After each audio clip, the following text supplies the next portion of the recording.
Eto mga kasubis, bali ito yung nanay or hen o dam ng ng first overall, second overall, third overall, fourth overall. Binangga po natin, puro MacArthur.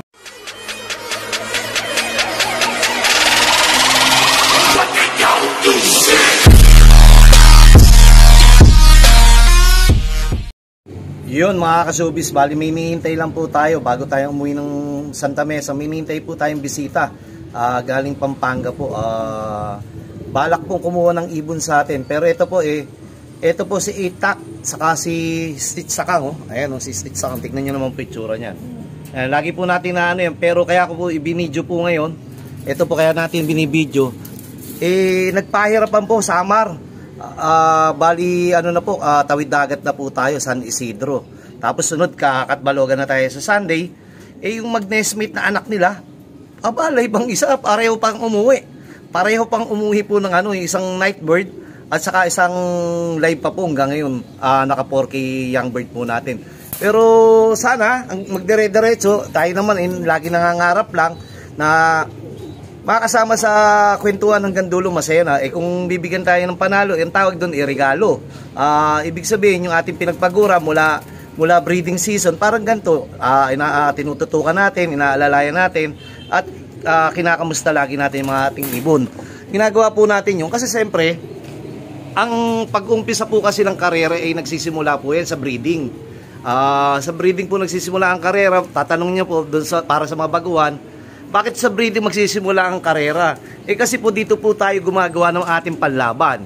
Siyempre pagka yung ating panlaban mahina, brinid, ibig sabihin hindi natin na-kondisyon ganyang napaarawan, napaulanan, ibig sabihin yung ating stock bird o magiging breeder hindi nakakalipad ng tulad na ganito. Ibig sabihin yung ibon natin makak, kung hindi ganyan naarawan na ulanan din, at nami-maintain na medyo nililinis po natin lagi. Hindi naman kailangan ng malinis. So tama yung ganyan. Kung kailan kayo sipagin, basta wala lang amoy ammonia. Kasi dyan po pumapasok si sakit. Ikot po tayo. Ang breeding season, siyempre pag meron ng singsing, kaya po yung ibon natin katulad yan. Ito mga kakyan. Kailangan po sila nakakalipad para kahit na ilang piraso lang sila dito maluwag, hindi po sila ganung nai-stress. Ganon din po sa kabila, malaki man po yung kulungan, ilan lang ang laman.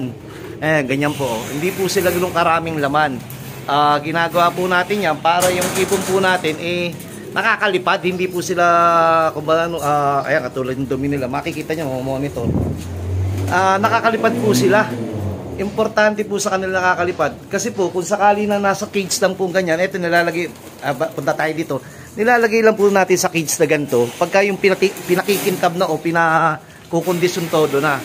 Ayan katulad ni Mami Basco, nakarnapila yan, kaya hiniwalay natin. Kita nyo mga dumi Ayan, pagsalang mo yan, sa kanila Golden Mac, ayan pagsalang mo yan, shoot agad. Ibig sabihin, lamang po tayo kasi medyo na-prepara natin ng maganda o napakinis natin o nakondisyon natin. Tingnan yung paa nila pulbos na. Ito po yung tinatawag na preco na kinukondisyon natin kahit di pa natin ginagamit for the future.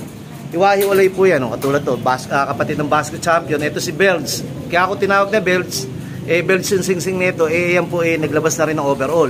Kapatid ng Basco Champion yan. Ito naman yung Eten Merlin. Ito si Eten Merlin, may ugali po to. Ganyan mo, gusto lagi sa malaking kulungan kasi galing sa mansyon ni Parin Jimmy to. Regalo po sa atin ni Parin Jimmy, kapatid ng Basco natin. Ito po Eten Merlin Cross flying machine na kung basta sinaunang lahi. Kung basta 5 dekada na. Ayan po, hiwa-hiwalay po yan. Then ito, katulad nito, kapatid to ng overall ko ng WPFC ng 2020, 2K young bird natin. Victor Lim yan. Asa nga pala yung Victor Lim natin tinabi dito? May nagtatanong ng Victor Lim kawayan, pero ako po hindi ko po i-out to. Gagawin ko pong materialis to. Hanapin natin Asa na bing itim na ito po, yan, itong itim na to. Hindi ko po i-out yan. Dahil mga pang materialis natin yan. Kumain na muna kayo. Sige, lagyan lang dyan. Itong aking nakita ko na naman, ayan ayan po tawag dito, tambay po doon sa kanina. Nagtapong kay basura? Wala kang kinita? Wala, kaya nandito. Sige. Sige, kain muna kayo sa baba, hingi kayo pagkain. Iyan po, binidyo ko po minsan, pero nagdadalawang isip ko kung ilalabas ko na tinutulungan natin yung mga batang kalsada. Kasi marami naman pong tinutulungan si Bait. Ang problema nga, nahiya akong ilabas kasi baka mamaya sabihin ng magulang bakit mo pinakakain, meron naman kaming bahay. Pero yung katotohanan, kung gusto ko, ewan ko po ang hirap ipaliwanag. Naawa po kasi sa mga bata, gawa nga ng minsan tutulog sila ng walang kinain o walang kain. Kadalasang ulam nila sa hapon, toyo. Yun, kaya pagka nandito si Bait, gumagawa ng pamamaraan na hanapin nyo ako dito para asikasuhin ko kayo. Then, hindi pa sila di marunong magbasa. Itong mga ibon natin, tinuturuan natin, naalalayan natin. Then, tapos, yung ibang tao pa kaya, ito kapwa-tao natin. Nasaan na yung mo, kasama mo? Kumain na muna kayo. Hindi na. Mamaya na po ulit, pakakainin ko nga muna po. Saglit po. What's up mga kasubis? Eto mga kasubis, bali ito yung nanay or hen o dam ng first overall, second overall, third overall, fourth overall. Binangga po natin, puro MacArthur po nandito, binangga po natin sa dalawang basko po natin, cross sa kapatid ng basko champion. Para natuka pa yata, hindi, ganun lang talaga yung niya, mata niya. Pero hindi po itong pag-uusapan natin. Ito po, mga idol natin, oh. Sir, taga-saan po kayo? Dito kayo. Taga-saan ka, sir? Pampanga, bossing. Saan sa Pampanga? Mexico. Di ba masarap pagkain yan? Sabi nila, boss. Bakit ang Kapampangan magaling magluto, sir? Basta Kapampangan, masarap. Ayun. Anong babae masarap? Yung mga pagkain. Teka. Sir, anong pangalan niyo po? Carlo Rossi? Carlo Di Malanta. Saan po kayo naglalaro? Lalaro kami Kosa, TVPC, KFC, TGRC. Sino ba yung kay Arnold Salvador ba yun? Hindi, boss, kay Ronald Gonzalez. Iba, pero Kalapati Smith. yun ba yun? Oo, yun. Shoutout po sa inyo. Sir, kayo po, ba't kayo kasama ni Idol? Mga tropa po kami ni Kuya Carlo. Balita ko, ikaw lang yung nagpa-clock ba, no? Sa po, sa Bier. Leyte Javier, malapit ba yun? Malayo? Malayo po. Malayo, ilang kilometers? Nasa 600? 600. 600 ano? 69. Patalo mo pa yung basko ko. Kami 663 lang, kayo 669 Nakachamba lang po. Ilang tawid dagat yun? Opo, nakachamba lang. Congrats. Pero ano pangalan ulit? RJ Dison. Dison. Ng asawa? Hindi. Wala po. Wala pang asawa. Kuya, ikaw ano pangalan mo, sir? Legalness. Baka may naghahanap sa iyo Ano pangalan mo, sir? Lay po. Ang bisyo mo naman, sabong? Sabong. Ano ba? Motor. Motor. Mukha. Ikaw, kuya, basketball. Ano pangalan, sir? JM Gomez. JM Gomez. Ito, alam ko na bisyo na ito. Sir, ano pangalan mo, sir? Magkano kayo? Kapatid, boss. Napabayan na sa opisina. Kala ko, tirador din Ikaw, anong pinagkakabala mo? Wala, boss, tambay lang. Yun, mga kasubis, bali kumuha po sila ng ibon. Naghahanap daw po sila ng malilit na pangit. Ito na po, hawak na nila. Ayan po. Ang ibon po ni Bait dito, hindi naman, alam naman nung pumupunta dito, ito po, lumaki, no? Kasi eksperimento yan, no? Wag na natin kwento kung ano meron dyan. Ngayon, baka may shoutout ka. Shoutout Team Mexico.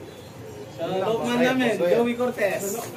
Joey Cortez? Mukhang mahusay, Cortez sa apelido Para sa Sunday na player, Ikaw, kuya, shoutout mo. Tatay mo ba naglalaro o ikaw? Tatay ko. Tapos, ikaw nag-aalaga? Ano pa? Shoutout kayo. Kanino? Justin Paso. Ano pa? Ito po, mga kasubis. Ikaw, kuya, baka may girlfriend. Walang mahihain. Pero sila po dumayo pa po dito. Pero saglitan lang dahil magchichicks pa kayo, di ba? Di ba? May budget kayo, magchichicks Nauubos na, boss.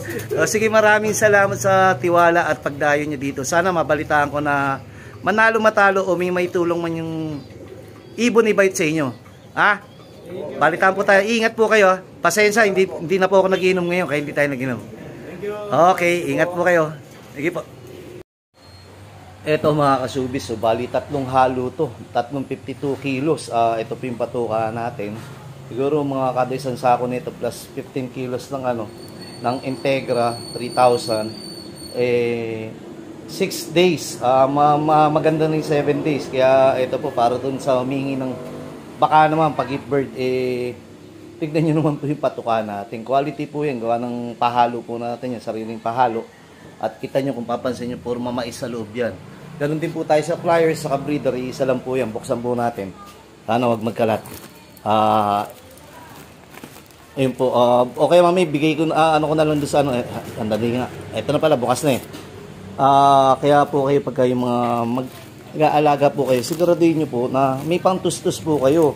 Hihingi po kayo ng gift bird kay bite, tapos susunod naman, paano yung patuka nun. Kami pinagkakagastusan po namin aming mga ibon, dapat ganun din po kayo. Mamuhunan po kayo. Mas maganda po kung galing kayo mismo kay bite na hindi hinihingi. Kusang binibigay po ni bite, kaya sana po ay maintindihan nyo po. Hindi po lahat pwede mapagbigyan. May mga nauna na naman yung napagbigyan, hindi na lang natin pinupuso para lang walang inggitan. Hanggang dito na muna po.